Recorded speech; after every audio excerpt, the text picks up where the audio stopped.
Welcome sa Tagalog Horoscope, ang iyong gabay sa pang-araw-araw na buhay. Dito, hatid namin ang iyong horoscope araw-araw.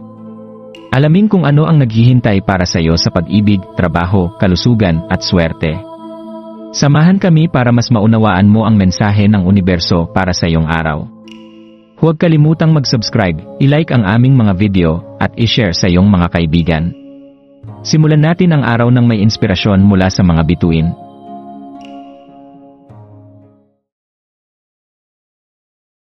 Narito ang iyong horoscope para sa Cancer sa January 18, 2025. Ngayong araw, habang ang buwan ay nananatili sa Virgo, matutuklasan mo ang isang natatanging linaw ng pag-iisip na makakatulong sa iyo upang mag-navigate sa iyong paligid ng may grace at kalmado. Isang araw ito na nag-aanyaya sa iyo upang ipahayag ang iyong likas na emosyonal na pagiging tapat. Ang kalidad na ito hindi lamang nag-inspire sa mga tao sa iyong paligid, kundi nagdadagdag din ng isang magnetic na alindog sa iyong presensya.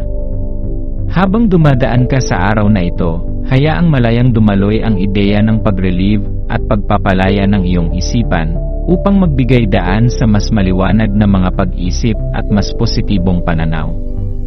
Maglaan ng oras upang pakiramdaman ang katahimikan at ang pagkakaroon ng tunay na kalayaan mula sa mga alalahanin. Ang ika-negatibo 20 araw ng buwan ay nagsasaad ng isang makapangyarihang panahon para sa espiritual na pagbabago na naghihikayat sa iyo upang magmuni-muni sa mga emosyonal na bigat na maaaring dala mo. Ang araw na ito ay isang paanyaya upang bitawan ang mga bagay na hindi na nagsisilbi sa iyong buhay at yakapin ang isang bagong layunin at pananaw. May enerhiya ng universo na sumusuporta sa iyong pagmumuni-muni, kaya't magtiwala na ikaw ay handa at may kakayahang harapin ang anumang hamon na darating. Ang pagbabalik loob at pagbabago ay hindi palaging madali, ngunit tandaan na sa bawat hakbang ay may pagkakataon para magbago at lumago. Habang binabaybay mo ang araw at tinatapos ang iyong mga gawain, maging ito man ay mga simpleng errands o mga aktibidad na may layunin, hayaan mong ang iyong likas na pagiging tapat sa sarili ang magbigay gabay sa iyong mga desisyon.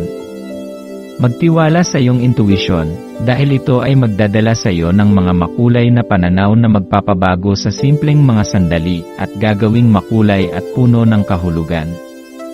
Ang impluwensya ng buwan ay nagsusulong sa iyo na hanapin ang kaligayahan sa mga detalye, kaya't alalahanin na kahit ang mga tila ordinaryong gawain ay maaaring magbigay ng kasiyahan at kaginhawaan. Minsan, ang mga pinakasimpleng sandali ay nagdadala ng pinakamalalim na kasiyahan, kaya't huwag baliwalain ang halaga ng bawat hakbang na ginagawa mo. Gamitin ang araw na ito bilang isang canvas kung saan maaari mong ipinta ang iyong mga emosyon at mga natuklasan. Gamitin ito bilang pagkakataon na magbigay ng layunin at katapatan sa iyong landas.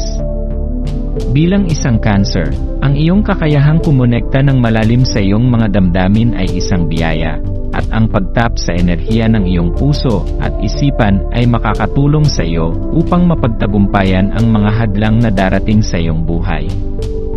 Huwag matakot na yakapin ang iyong mga emosyon at tingnan ang bawat pagsubok bilang pagkakataon upang matutunan at magbago. Ang kasalukuyang enerhiya ay umaalalay sa iyong paglalakbay, kaya't hayaang magbukas sa iyo ang mga pintuan ng pagkakataon at personal na paglago. Ang araw na ito ay isang magandang pagkakataon upang magsimula ng pagbabago, at sa bawat hakbang na gagawin mo, matutuklasan mo ang mas malalim na bahagi ng iyong sarili. Huwag kalimutang magpasalamat sa mga biyayang natamo mo, at sa bawat hakbang na nagdadala sa iyo patungo sa isang mas makulay at matagumpay na hinaharap.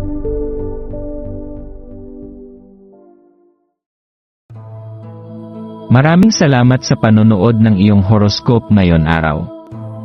Naway gabayan ka ng mga bituin sa iyong landas. Huwag kalimutang mag-like, share, at subscribe para sa iba pang cosmic na kaalaman.